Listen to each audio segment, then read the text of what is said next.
வகையான நிலப்பகுதிகளை உள்ளடக்கிய இயற்கை வளம் செழிக்கும் ஒரு நிலப்பகுதி.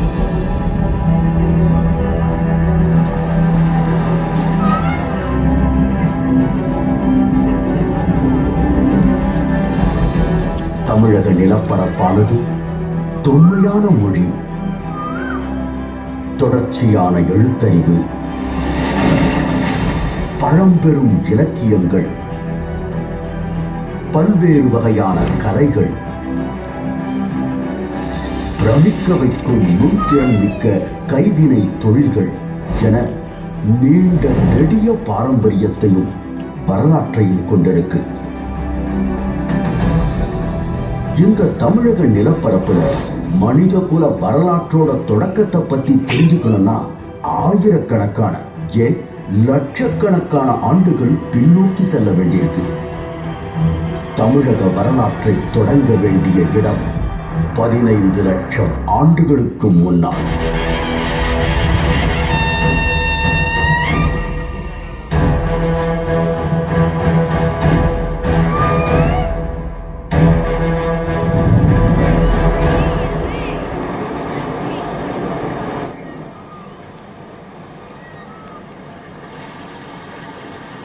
கோர்த்தலியார் வேலை அப்படின்ற குறிப்பிடப்படுற அந்த ஆற்றுப்படுகையில் பல்வேறு இடங்களில் வந்து கற்கால மனிதர்கள் வாழ்ந்த தடயங்கள் கிடைத்திருக்கு.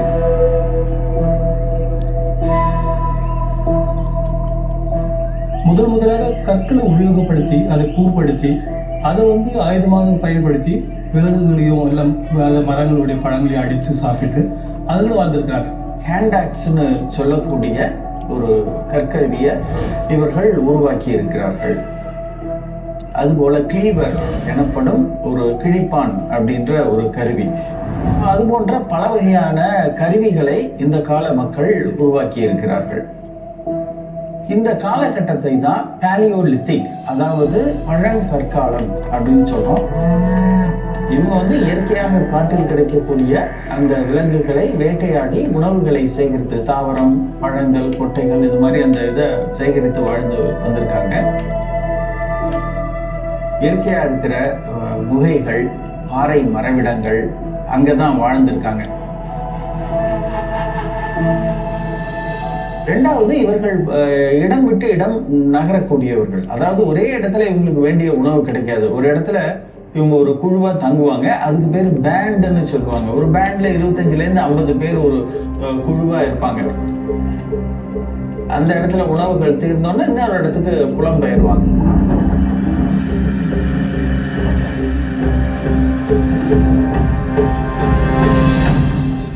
அதுக்கு அடுத்த காலகட்டங்கள் வந்து நுண்கருவிகளை உபயோகப்படுத்தி அவங்க வாழ்க்கை முறையை மாற்றியிருக்கிறாங்க. முக்கியமான ஒரு இது என்னன்னா, கருவிகளுடைய அளவு சிறியதாவது அந்த ஒரு மாற்றம் நடக்குது. இவர்கள் சிறிய சிறிய கருவிகளை பயன்படுத்துகிறார்கள். இந்த விலங்குகளை வந்து கீறி எடுக்கிறது, அது தோலை எடுத்து ஆடை வைக்கிறது, அதுக்கப்புறம் மீன்களை பிடிக்கிறது, அதுக்கப்புறம் அதையே வந்து ஒரு அறிவால் மாதிரி செய்து தாவரங்களை அறிகிறது, இந்த மாதிரி வேலைகள் எல்லாம் உபயோகப்படுத்திருக்காங்க.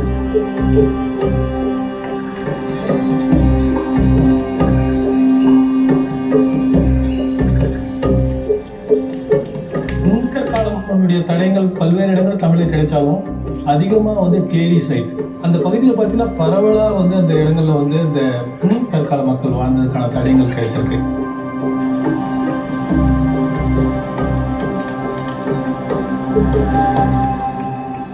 அதுக்கப்புறம் வந்து இந்த நிலைப்பாடு மெல்ல மெல்ல மாறுது. இந்த காலகட்டத்தில் தான் மனிதன் இந்த பழைய கற்கால கருவியிலிருந்து புதிய கற்காலத்திற்கு மாறுகிறான். கற்களை வந்து வலுவழுப்பாக ஆக்கி அதை வந்து உபயோகப்படுத்துகிற ஒரு காலகட்டம், அதை வந்து நம்ம நியோலித்திக் அப்படின்னு சொல்றோம். புதிய கற்காலம் அப்படிங்கிறது மனிதன் அந்த வேட்டையாடுகிற தொழிலிருந்து வேளாண்மைக்கு மாறுகிற காலம். அதை வந்து நியோலித்திக் ரெவல்யூஷன், புதிய கற்கால புரட்சி காலம்னு சொல்லுவாங்க. அப்புறம் புதிய கற்கால மக்கள் பானைகளை செய்திருக்கிறார்கள்.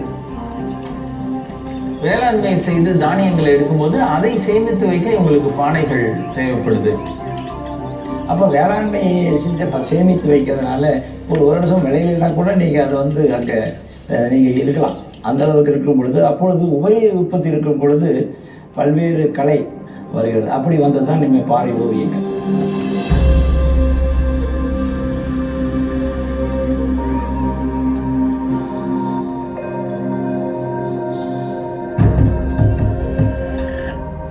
இரும்பு தாதுகளை கண்டறிந்து இரும்பு உருக்கி முதலாக இரும்பு உபயோகம் வந்த காலம் வந்து மனித வரலாற்றில் ஒரு மிக முக்கியமான ஒரு காலகட்டமாக கருதப்படுகிறது.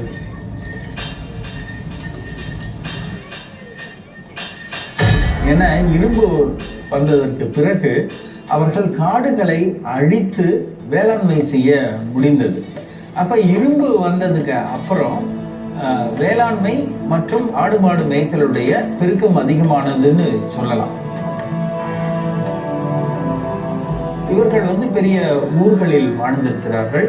எளிமையான வீடுகள், அதாவது அழியக்கூடிய பொருள் களிமண் மரக்குச்சிகளை பயன்படுத்தி வீடுகள் கட்டி வாழ்ந்திருக்கிறார்கள். ஆனா இறந்தவங்களுக்கு மட்டும் நிறைய மென்கர், குத்துக்கள், கற்பதுக்கை, ஸ்டோன் சர்க்கிள், கல்வட்டம், தாழின்னு பலவிதமான அந்த ஈமை சின்னங்களை உருவாக்கி இருக்கிறார்கள்.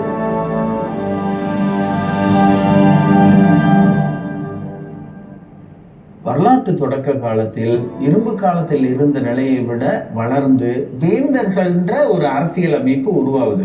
இதான் இப்போ மூவேந்தர்கள்னு சொல்றோம் இல்லையா, சேர சோழ பாண்டியர்கள். அவர்கள் பெரிய அளவு பகுதிகளை இவர்கள் கட்டுப்படுத்துகிறார்கள். ஒவ்வொரு வேந்தருடைய நிலப்பரப்புலையும் பார்த்தீங்கன்னா ஒரு தலைநகரம் இருக்கும், ஒரு துறைமுகம் இருக்கும். இந்த காலகட்டத்தில் தான் முதல்ல எழுத்து அறிமுகப்படுத்தப்படுகிறது. தமிழ் பிராமி அல்லது தமிழி எனப்படும் எழுத்து அறிமுகப்படுத்தப்படுகின்றது. முதலில் நகரமயமாக்கம் வருது, அர்பனைசேஷன். அந்த நகரமயமாக்கத்தின் ஒரு வெளிப்பாட்டை தான் நம்ம கீழடி அப்படிங்கிற அந்த தொல்லியல் இடங்கள்ல பார்க்கிறோம். கற்காலத்தில் தொடங்கிய மனித வாழ்க்கை ஓர் உயர்ந்த சமூக நிலையை எட்டியது.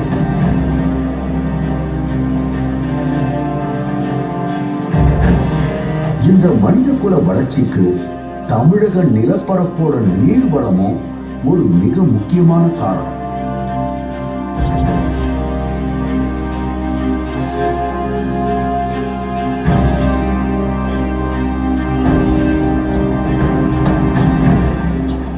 மேற்கு தொடர்ச்சி மலையிலிருந்து கிழக்கு நோக்கி செல்லுகிற இந்த நதிகள், இது வந்து குறிப்பாக நம்மளுடைய பாலார், பெண்ணையார், காவேரி, வைகை, தாமிரபரணி, இன்னும் ஒரு 200 கிலோமீட்டருக்கு ஒரு முறை ஒரு மிகப்பெரிய நதி ஓடிக்கிட்டே இருக்கு. இதில் குறிப்பாக வைகை ஆறு சங்க இலக்கியங்களால் புகழப்பட்ட ஆறுகளில் சிறப்புமிக்க ஒன்று.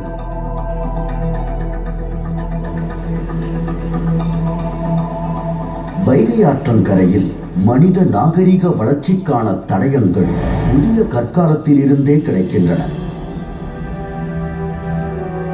புதிய கற்காலத்தை சேர்ந்த பாறை ஓவியங்களின் தொடர்ச்சியாக இரும்பு காலத்தை சேர்ந்த பெருங்கற்படை சின்னங்களும் கிடைக்கின்றன.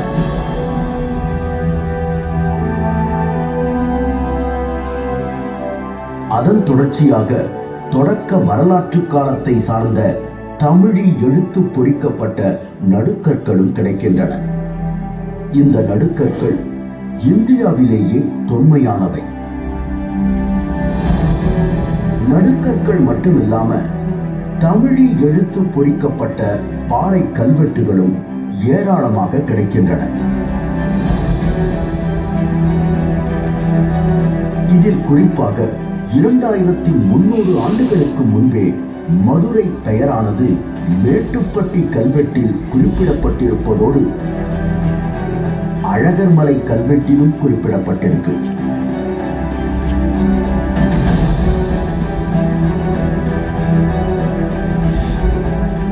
அதே போல மாங்குளம் தமிழி கல்வெட்டில் நெடுஞ்செழியன் எனும் சங்ககால பாண்டிய மன்னனின் பெயர் பொறிக்கப்பட்டிருப்பது மிகவும் சிறப்புமிக்கதாகும். இவை எல்லாவற்றுக்கும் மேலாக உலக தமிழர்கள் அனைவரையும் பெருமை கொள்ள வைத்த ஒரு தொல்லியல் களமும் இந்த வைகை ஆற்றங்கரையில தான் இருக்கு, கீழடி. தொல்லியல் மற்றும் மரபு குறித்தான ஆர்வத்தை தமிழ்நாட்டில் புத்தாக்கம் பெறச் செய்த ஒற்றைச் சொல் கீழடி. ஒன்றிய அரசு தொல்லியல் துறையால் 3 கட்டங்களில் நடத்தப்பட்ட அகழாய்வுகளுக்கு பின் தமிழ்நாடு அரசு தொல்லியல் துறை 5 கட்டங்களில் விரிவாக நடத்திய தொல்லியல் அகழாய்வு முடிவுகளில் நகர நாகரிகத்திற்கான கூறுகளாக சொல்லப்படும் செங்கல் கட்டுமானங்கள், வணிகம், தொழில்நுட்பம், எழுத்தறிவு, மேம்பட்ட சமூக வாழ்க்கை போன்ற அனைத்து சான்றுகளும் கீழடியில் வெளிப்பட்டுள்ளன.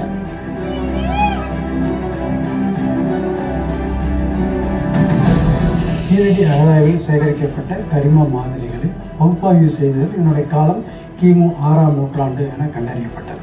எனவே தமிழ்நில பகுதியில் வாழ்ந்த தமிழ் மக்கள் கிமு 6ஆம் நூற்றாண்டு அளவிலே எழுத்தறிவு பெற்ற மக்களாக விளங்கினர் என்பதை உறுதி செய்ய முடிகிறது.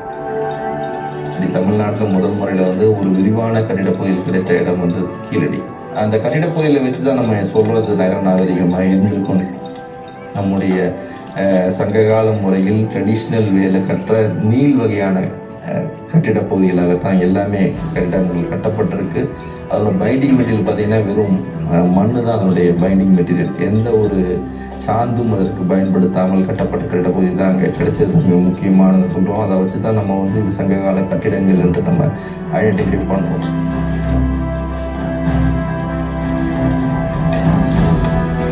இது மட்டுமல்லாமல் இரும்பு பொருட்கள், விலை உயர்ந்த மணிகள், பல வகையான மட்கலன்கள், நெசவு தொழிலுக்கான தக்கடிகள் என தொழில்கள் சார்ந்த சான்றுகள் கீழடியில் கிடைக்கின்றன. மேலும் அரிட்டைன், ரோலட்டட் வேர் போன்ற அயலக பானை ஓடுகளும் ரோம் நாட்டு நாணயங்களும் கிமு 5ஆம் நூற்றாண்டை சார்ந்த கங்கை சமவெளி நாணயங்களும் கிடைக்கின்றன. குறிப்பாக மௌரியர் காலத்துக்கு முன்னால் இருந்து இந்த நாணயங்கள் இங்கே நம்ம கிடைக்கிறதுனால கண்டிப்பாக அந்த காலகட்டத்திலிருந்து அது தொடர்ந்து ஒரு வணிக நகரமாக செயல்பட்டிருக்கலாம் என்பதற்கான ஆதாரமாக தான் இங்கே நம்ம கீழடி நம்ம பார்க்குறோம். அதே போல குறியீடுகள் பொறித்த பானை ஓடுகளும் அதன் தொடர்ச்சியாக தமிழி எழுத்து பொறிக்கப்பட்ட பானை ஓடுகளும் கீழடியில் ஏராளமாக கிடைக்கின்றன. இதுலேருந்து கீழடியில் நமக்கு என்ன தெரியுதுன்னா, ஒரு எழுத்தறிவு படைத்த ஒரு சமுதாயம் அங்கு வாழ்ந்திருக்க வேண்டும் என்பதற்கான ஒரு ஆதாரம் கிடைக்குது. பானை ஓடில் ஏதோ அரசனோ வேற யாரோ எழுதுவதற்கு எந்த ஒரு அவசியமும் இல்லை. தான் பயன்படுத்துகின்ற பெயரை எழுதி வைக்கின்ற ஒரு முறை தான் அந்த பானை ஓட்டில் இருந்து, அதே போல் குறியீடுகளும் தன்னுடைய தெரிந்த ஒரு குறியீடுகளை போட்டு வைக்கின்ற ஒரு முறை தான் அந்த இருந்திருக்கும். இன்னைக்கு கூட நம்ம அந்த பாத்திரங்களில் எழுதுகிற பழக்கம் நம்மகிட்ட இருக்குது. அந்த முறை ஒரு தொடர்ச்சியான ஒரு முறையாக நாம் இங்கே தமிழ்நாட்டில் நம்ம பார்த்துட்ருக்கோம். அதை தவிர பார்த்தோம்னா விளையாட்டு பொருட்கள், பாஸ்ட் டைம்ஸ் தான் மிக முக்கியம். ஒரு நாகரிகத்தில் பாஸ்ட் டைம்ஸை வச்சு தான் பேஸ்ட் ஆன் த சிவிலைசேஷனை வேல்யூ பண்ணுவாங்க. கலித்தொகையில் பகடை விளையாட்டு மிக துல்லியமாக சித்தரிக்கப்படுகிறது. விளையாடும் பொழுது 10 என்ற எண் வரும்படியாக பகடை விளையாட்டு. அப்படி என்றால் அது ஒரு கனசதுர பகடையாகத்தான் இருக்க வேண்டும். கலித்தொகையில் பேசப்படுகிற பகடையும் கீழடியில் கிடைத்திருக்கக்கூடிய பகடையும் ஒன்றே. சங்க இலக்கியம் ஒரு புனைவு இலக்கியம் அல்ல. அதனுடைய நம்பகத்தன்மையை கீழடி நமக்கு எடுத்து உணர்த்தி இருக்கிறது. இன்னும் சொல்ல போனால் எனக்கு தெரிந்த வரையில் இந்தியாவில் இன்னொரு அகழ்வாய்வு தடமும் இன்னொரு இலக்கியமும் இவ்வளவு நெருக்கமாக நின்று கை குலுக்கிக் கொண்டதே இல்லை. சுடு மண்ணால் ஆன விளையாட்டு சக்கரங்கள், வட்ட சில்லுகள், தந்தத்தினாலான பகடைகள், ஆட்டக்காய்கள் மற்றும் சோழிகள் என பல்வேறு வகையான விளையாட்டுப் பொருட்கள் கீழடியில் கிடைக்கின்றன.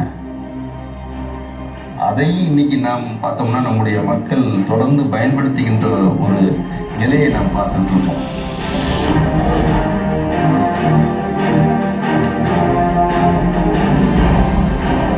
தமிழகத்தினுடைய பண்பாட்டு மேன்மைக்கு காரணம் அதன் தொன்மை மட்டுமல்ல, அதன் தொடர்ச்சியும் கூட. 2600 ஆண்டுகளுக்கு முன்பே முழு வளர்ச்சி நிலையை அடைந்த நகர நாகரீகம் இருந்ததற்கான சான்றுகளை வெளிப்படுத்தியதன் மூலம் கீழடி உலகிற்கு உரைப்பது யாதெனில், தொன்மையை போற்றியும் புதுமையை ஏற்றும் என்றென்றும் உயர்நிலை சமூகமாய் வாழும் நிலப்பரப்பு தமிழ்.